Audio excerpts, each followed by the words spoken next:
জনপ্রিয় content creator ও অভিনেত্রী কারিনা কায়সারের মৃত্যুতে সারা দেশে শোকের ছায়া।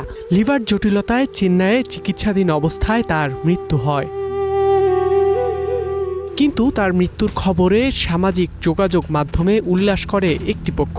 মৃত্যুর সংবাদে দেয়া হচ্ছে হাহারি এক অভিযোগ, জুলাই গণ অভ্যুত্থানে অংশ নেয়ার কারণেই তাকে টার্গেট করে ঘৃণামূলক মন্তব্য ছড়ানো হয়। উদ্দেশ্যপ্রণোদিতভাবে মৃত্যুর পরও চরিত্র হরণের চেষ্টা করা হয়।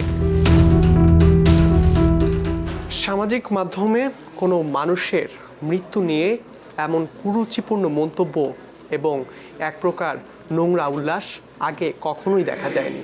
হঠাৎই এই ধরনের কর্মকাণ্ড সামাজিক মাধ্যমে বেড়ে গিয়েছে। কিন্তু এই আইডিগুলো মূলত কার বা এই ধরনের কাজ কারা করছেন, তাদের পরিচয় কি, সেটি আমরা এখন দেখার চেষ্টা করব। চলুন। জুলাই জঙ্গি বলে আখ্যায়িত করেছেন কারিনা কায়সারকে নাসির শরীফ নামে একজন। আমরা নাসির শরীফের আইডিতে ঢুকতে চাই। তিনি আওয়ামী লীগের স্লোগান দেয়া এখানে এবং সেখানে এআই দিয়ে তৈরি একটি ছবি আসলে তার প্রোফাইল পিকচারে দিয়ে রেখেছেন এবং তার যে ছবির গ্যালারি, এখানে আসলে কোনো ব্যক্তির নির্দিষ্ট কোনো ছবি নেই এবং কারিনা কায়সারকে নিয়ে এবং বর্তমানে রাজনৈতিক যারা শীর্ষ পর্যায়ের নেতা রয়েছেন তাদেরকে নিয়ে নানা ধরনের কুরুচিপূর্ণ বক্তব্য তিনি দিয়ে থাকেন। বেশিরভাগ আইডি পরিচয়, ঠিকানা ও ব্যবহারকারীর ছবিবিহীন, কোনোটিতে এআই দ্বারা তৈরি ছবি ব্যবহার করা।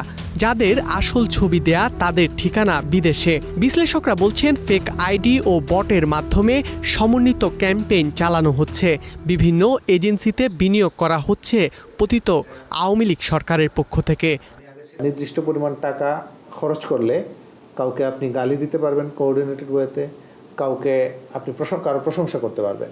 এক্সপার্ট ইঞ্জিনিয়ারদের দক্ষ হাতে দেশের মানুষকে প্রতিদিন সুরক্ষিত রাখার প্রত্যয় নিয়ে এলো সেফ সার্কিট ব্রেকার। হ্যাঁ, এগুলো বেচা কেনা হয়। ফেক অ্যাকাউন্ট থেকেই শুধুমাত্র বা বট অ্যাকাউন্ট থেকে কমেন্ট করা হয়েছে ব্যাপারটা তা না। বট অ্যাকাউন্ট থেকে হচ্ছে হাহারি অ্যাকশন দেওয়া হচ্ছে কয়েক হাজার বট অ্যাকাউন্ট থেকে বা কয়েক লাখ বট অ্যাকাউন্টের এবং অনেকগুলো সেলিব্রিটি অ্যাকাউন্ট থেকেও কিন্তু কারিনা কায়সারকে নিয়ে খুবই আপত্তিকর শব্দচয়নে নোংরা আচরণ করা হয়েছে। এমন ঘটনায় উদ্বেগ প্রকাশ করেছে সামাজিক মাধ্যম ব্যবহারকারী ও জুলাই আন্দোলনে সম্পৃক্তরা।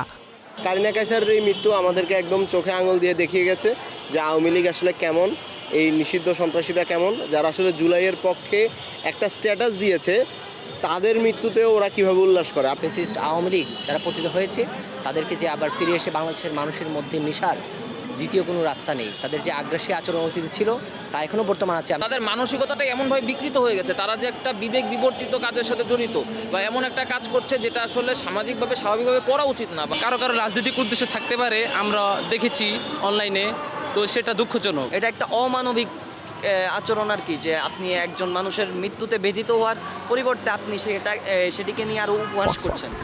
প্রযুক্তি বিশেষজ্ঞরা বলছেন এ ধরনের অপকর্ম ঠেকাতে প্রশাসনের পক্ষ থেকে মনিটরিং জরুরি। সংঘবদ্ধ চক্রগুলোকে শনাক্তের তাগিদ তাদের। আইনশৃঙ্খলা রক্ষাকারী বাহিনী তো কমপক্ষে একটা সংঘবদ্ধ যে চক্রের মাধ্যমে এই জিনিসগুলো এখন করে দেখতে পারবেন, যে একটা আমরা বলি যে গ্রুপ অফ পিপল বা এমনকি বট ইউজ করে সেটা করা, সেগুলোর বিরুদ্ধে তো আসলে আপনি টেকনিক্যাল বলেন অথবা আইনশৃঙ্খলা রক্ষাকারী বাহিনী যারা আছে তারা অভিযান চালানো, অনলাইনে অভিযান, সেটা কিন্তু চালানো যায়। সেই পদক্ষেপগুলোতে ওনারা গ্রহণ করতে পারেন।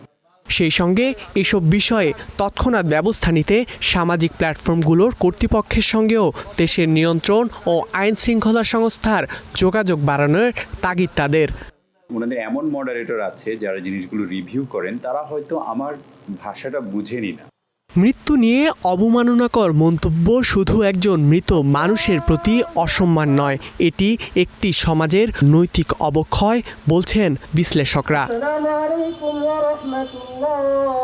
ধ্রুব ইকরামুল, স্টার নিউজ, ঢাকা।